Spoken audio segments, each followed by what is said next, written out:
तो पुलिस करती क्या है, सच्चाई ये है कि खाना पूर्ति के हिसाब, जितनी मेरी समझ है, खाना पूर्ति के हिसाब से कुछ लोगों को पकड़ लेती है और ऊपर वालों के बताती है कि सर हमने 2 4 5 अरेस्टिंग किया है, सर कार्रवाई चल रही है, हम लोग अंजाम तक पहुंच जाएंगे। लेकिन सच्चाई ये है कि कोई भी घटना घटती है तो उसकी तीव्रता जो पहले दिन रहती है, दूसरे दिन उससे उसकी तीव्रता घटती है, तीसरे दिन घटती है, चाहे वो परिवार के लोग हों या समाज के लोग हों या कोई भी उनसे जुड़े हुए हों। एक व्यवसायी को गोली लगती है तो पूरे शहर का व्यवसायी भयभीत रहता है।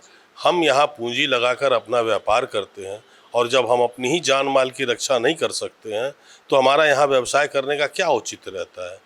सरकार को इस पर, प्रशासन को इस पर संवेदनशील रहना चाहिए। इस प्रकार की घटना की पुनरावृत्ति न हो, भय मुक्त वातावरण बनाए जिससे कि व्यवसायी जो है अपना व्यवसाय उन्मुक्त मन से करे। जैसे 24 साल के लड़का को एक दिन दहाड़े सुबह 10 बजे अगर गोली मार दिया गया हो तो ये भय हर यंग मेंबर्स को है जो बिजनेस में है, सर्विस में है, जॉब में है या किसी अन्य स्कूल में छोटे बच्चे को भी है।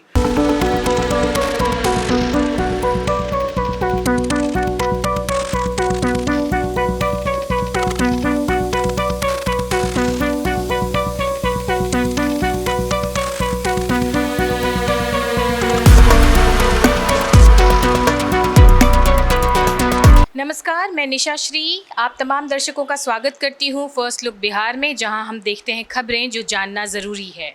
और आज हम आपके सामने जिस विषय पर चर्चा करने जा रहे हैं वो है कि हमारे शहर में कुछ दिनों से लगातार देखा जा रहा है कि अपराध की घटनाएं बहुत तेज़ी से बढ़ रही हैं। हर दूसरे दिन कहीं ना कहीं गोलीबारी, कहीं पैसे लूटपाट, कहीं छिनतई, कहीं चाकूबाजी, छुरीबाजी, इन तरह की घटनाएं हम सुन रहे हैं और इससे कहीं ना कहीं जो है वो आम जनजीवन प्रभावित होता है। इसी विषय पर चर्चा करने के लिए आज हमने हमारे स्टूडियो में मेहमानों को आमंत्रित किया है। हमारे साथ स्टूडियो में उपस्थित हैं अरुण कुमार, जो कि पूर्व महामंत्री हैं चैम्बर ऑफ कॉमर्स के। साथ में हैं सज्जन शर्मा, ये भी पूर्व मंत्री रह चुके हैं चैम्बर ऑफ कॉमर्स के।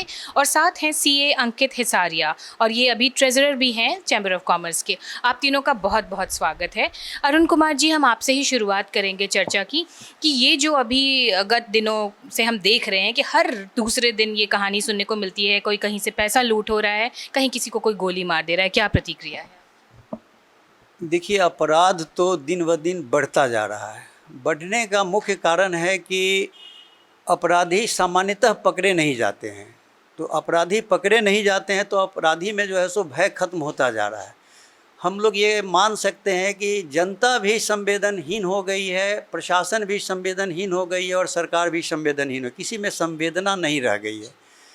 मैं आपको सत्य बात बताऊं, पहले इसके पीछे की कुछ घटनाएं बताऊं कि जैसे कोई हाई प्रोफाइल यदि केस होता है तो हाई प्रोफाइल केस में जैसे ऊपर से मान लिया, चाहे वो मान लिया नेताओं का हो या बड़े लोगों का हो, उन लोगों का दबाव किसी केस पर पड़ता है तो पुलिस करती क्या है, सच्चाई ये है कि खाना पूर्ति के हिसाब, जितनी मेरी समझ है, खाना पूर्ति के हिसाब से कुछ लोगों को पकड़ लेती है और ऊपर वालों के बताती है कि सर हमने 2 4 5 अरेस्टिंग किया है, सर कार्रवाई चल रही है, हम लोग अंजाम तक पहुंच जाएंगे। लेकिन सच्चाई ये है कि कोई भी घटना घटती है तो उसकी तीव्रता जो पहले दिन रहती है, दूसरे दिन उससे उसकी तीव्रता घटती है, तीसरे दिन घटती है, चाहे वो परिवार के लोग हों या समाज के लोग हों या कोई भी उनसे जुड़े हुए हो। जैसे एक उदाहरण, अभी जो मान लिया वीरेश पोद्दार की हत्या हुई या कल जो जावेद जी की हत्या हुई, तो कल हत्या हुई है तो 1 2 दिन 3 दिन चर्चा में आम जन में रहेगा, लेकिन 10 दिन 15 दिन बाद लोग उसको भूल जाते हैं। परिवार वाले ही याद रखते हैं और परिवार वाले भी एक समय के बाद वो भी जो है सो ढीले पड़ जाते हैं। ढीले पड़ जाते हैं तो मान लिया कि ढीले पड़ गए, वो भी देखे कि एक तो आदमी गया और हम कितनी परेशानी झेले, तो इसके कारण क्या है कि वो भी सुस्त पड़ जाते हैं।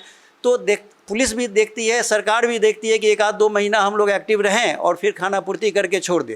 सही सेंस में अपराधी पकड़े नहीं जाते, खाना पूर्ति की जाती है। यदि सही सेंस में अपराधी पकड़े जाएँ और उनको सज़ा मिले, सज़ा भी मान लिया, आप देखती हैं, जैसे आप तो पत्रकारिता के क्षेत्र में हमसे ज़्यादा जानती हैं, आप ये देखती हैं कि आज मान लिया कोई मुकदमा हुआ और उसका फैसला 10 साल 20 साल बाद होता है। आदमी की उम्र मान लिया 30 साल में अपराध किया हो, 50 साल का हो जाता है, 60 साल का हो जाता है। ये जो है सो कोई सिस्टम ही नहीं है। सिस्टम को सरकार को ठीक करना चाहिए। सिर्फ सरकार, कोई भी सरकार, मैं एक पर्टिकुलर किसी सरकार, सब सरकार का कमोबेश यही काम है कि जैसे खाना पूर्ति करना, यदि सिस्टम दुरुस्त हो, समय पर यदि फैसला हो, जैसे भूख हमको अभी लगी और खाना हमको 1 दिन बाद मिले, 10 घंटे बाद मिले, तो उस खाने का महत्व घट जाता है। तो मेरे हिसाब से सरकार को या प्रशासन को ये करना चाहिए कि कोई अगर घटना घट रही है तो उसमें सिंसियर होकर, एकदम संवेदनशील होकर उस काम को करना चाहिए और एकदम निष्पक्ष और ईमानदारी से घटना तक के तह तक पहुँचे और अपराधियों को पकड़कर कड़ी से कड़ी सजा दे। इससे क्या होगा कि अपराधी डरेंगे। मैं उदाहरण देता हूं कि जैसे भट्टी साहब जब मुजफ्फरपुर में एएसपी के तौर पर आए थे तो आप देखिए कि क्राइम की क्या स्थिति थी। क्राइम जैसे एकदम सुनी तो नहीं हुआ था, लेकिन काफ़ी क्राइम घट गया था। तो कोई पदाधिकारी अगर अच्छे आते हैं तो एक बार वही क्रिमिनल्स अंडरग्राउंड हो जाते हैं, और मान लिया कोई पदाधिकारी ऐसे हैं जो आते हैं जिनका खौफ नहीं रहता है, तो फिर जो है सो वही जो अंडरग्राउंड रहते हैं बाहर निकलते हैं और दिन दहाड़े क्राइम करते। पहले तो घटनाएं देखिए, बताया डकैती की घटनाएं शुरू में रात में हुआ करती थी, अब तो सारा बैंक लूट भी या किसी प्रकार की डकैती, मर्डर, लगभग हमको लगता है 100 में 90 केसेज है जो दिन दहाड़े हो रहा है।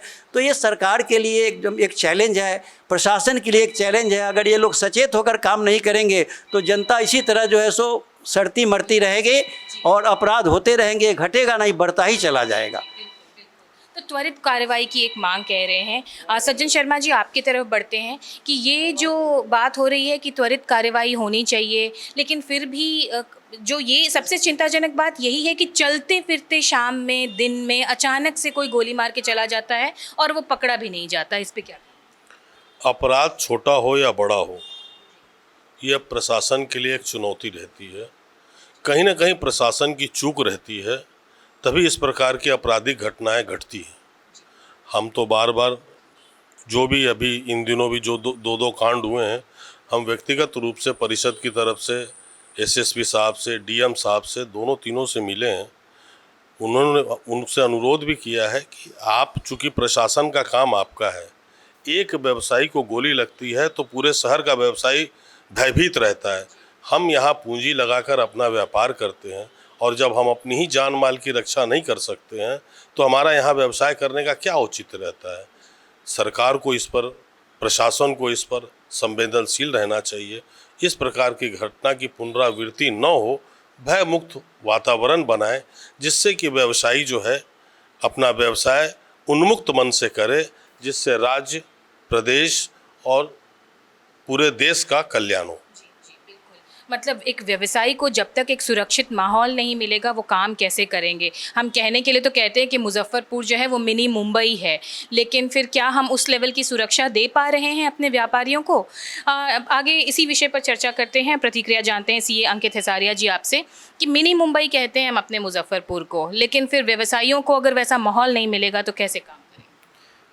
मेरा नाम अंकित हिसारिया हुआ। मैं एक ही चीज़ जानता हूँ कि अभी बीते दिनों 8 मई को वीरेश पोद्दार जी को, जो 24 साल का लड़का है, अगर यंग टैलेंटी अगर अभी असुरक्षित है यहाँ पे, तो कोई भी विकसित मुजफ्फरपुर या विकसित जो देश या विकसित भारत की ओर कदम कैसे बढ़ाएंगे। ऐसे ही हम लोग का बिहार का जीडीपी बहुत कम है, तो अगर यंग मेंबर्स को के अंदर अगर कोई जैसे 24 साल के लड़का को एक दिन दहाड़े सुबह 10 बजे अगर गोली मार दिया गया हो, तो ये भय हर यंग मेंबर्स को है जो बिजनेस में है, सर्विस में है, जॉब में है या किसी अन्य स्कूल में छोटे बच्चे को भी है। तो अभी तो मिनी बॉम्बे का तो सपना देख ही नहीं सकते अभी हम लोग बिहार के। अभी तो हम लोग है कि एक कुशासन मुक्त सरकार चाहते हैं कि जिसमें हम लोग सही से जी सके, रोटी कपड़ा मकान मतलब अच्छा से हो सके, सबको अपराध मुक्त हो सके। यही मैं चाहूँगा सरकार से कि ठोस से ठोस कदम उठाया जाए। तो जो भी बातें सामने आ रही है उसमें ये बात बार बार आ रही है कि त्वरित कार्रवाई होनी चाहिए, सख्त कानून होना चाहिए, जल्द से जल्द पकड़े जाएं जो भी अपराधी हैं, तभी एक जो है संतुलित माहौल बन पाएगा जिसमें व्यवसाय और आम जनजीवन सामान्य तरीके से चल जाएगा।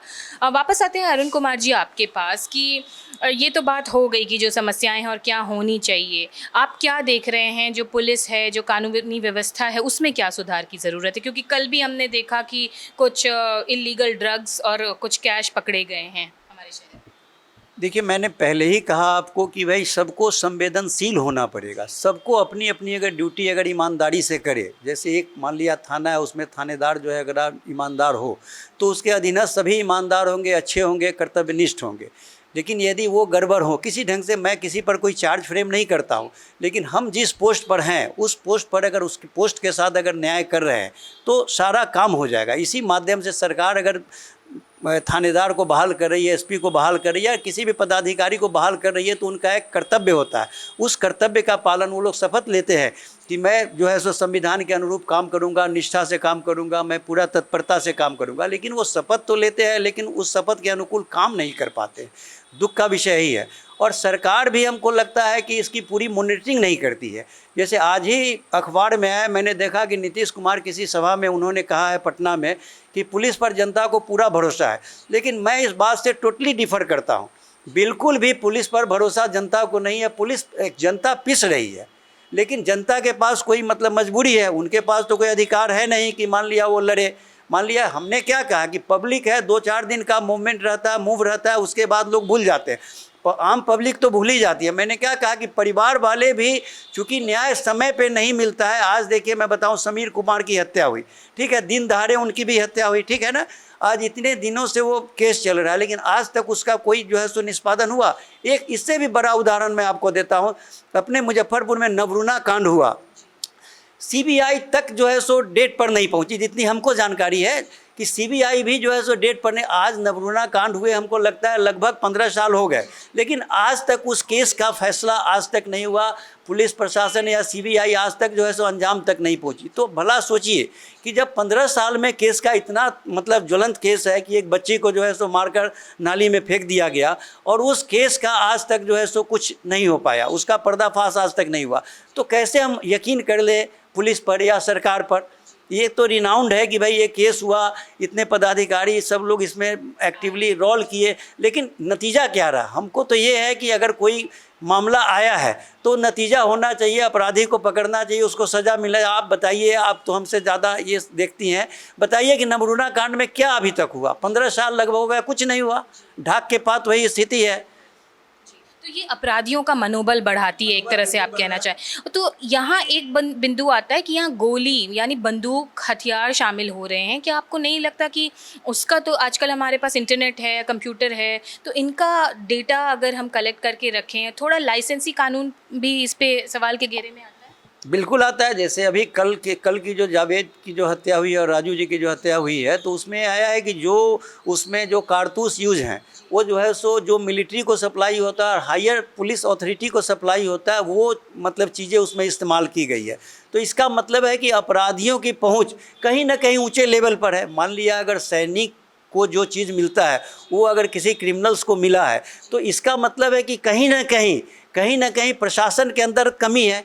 मान लिया पुलिस का अगर हथियार हमको मिला तो मैं ये खुले तौर पर कहता हूँ, या सैनिक का हथियार मिला तो पुलिस या सैनिक के अधिकारी के मिली भगत से ही मिला ना। वो कहीं बाज़ार में, तो सैनिक का हथियार तो बाज़ार में मिल नहीं रहा, वो तो सप्लाई होता है सिर्फ सैनिक के लिए। पुलिस के जो हथियार है वो सिर्फ सप्लाई होता है पुलिस को। वो यदि अपराधी को मिला है, इसका मतलब मैं क्लियर ओपन तौर पर कहता हूँ, इसका अर्थ कहीं ना कहीं पुलिस या सैनिक कहीं ना कहीं डायरेक्ट या इनडायरेक्ट रूप से ज़रूर मतलब इसमें है। संदेह, मतलब हथियार से रिलेटेड जो लाइसेंस का एक्ट है ये कहीं ना कहीं संदेह के घेरे में आता है। सज्जन शर्मा जी, आपकी तरफ बढ़ेंगे और इसी मुद्दे पर आपसे भी, आपकी भी प्रतिक्रिया चाहेंगे कि हथियार कैसे अवेलेबल हो जा रहा है इतनी आसानी से। पहले लूटपाट या चोरी डकैती की घटना होती थी, समझ में आता था, लेकिन राह चलते किसी को गोली चला देना, क्या नहीं लगता कि ये सचमुच में बहुत ही ज़्यादा ढीला ढाला चल रहा है हमारा व्यवस्था?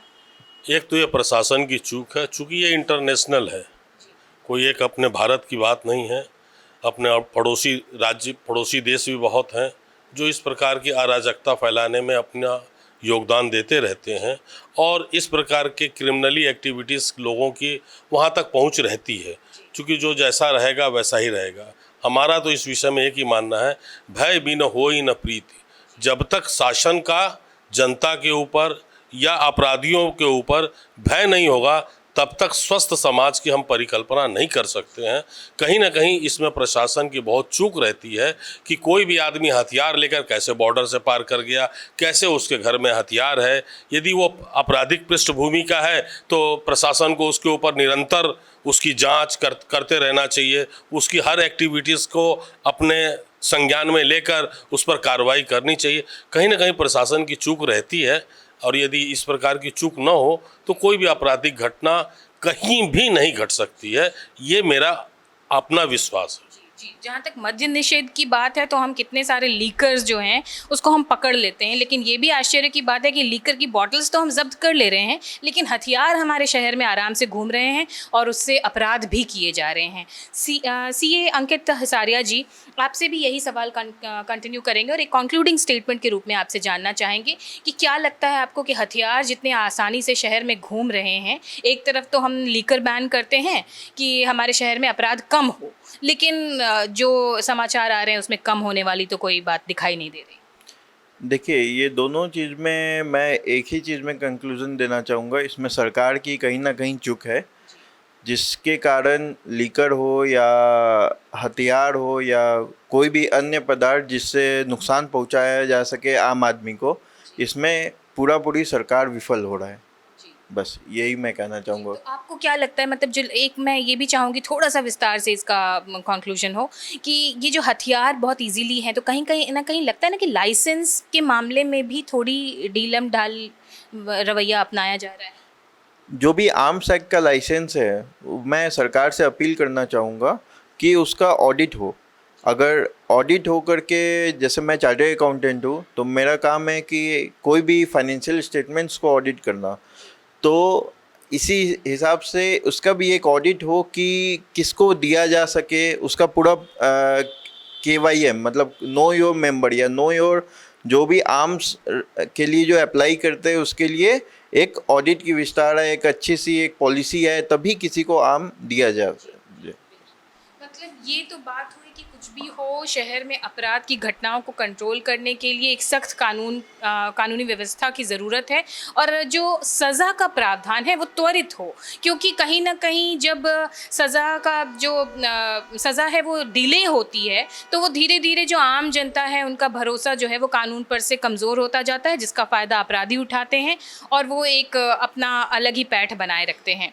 तो ये जो तमाम चर्चा में जो बातें आई, इससे हमें लगता है कि हमारे शहर में जो अपराध की घटनाएं हैं वो थोड़ा प्रशासन इस पे और सख्त होकर के कदम उठाएगी और इसे हम आने वाले समय में कम होता हुआ देखेंगे।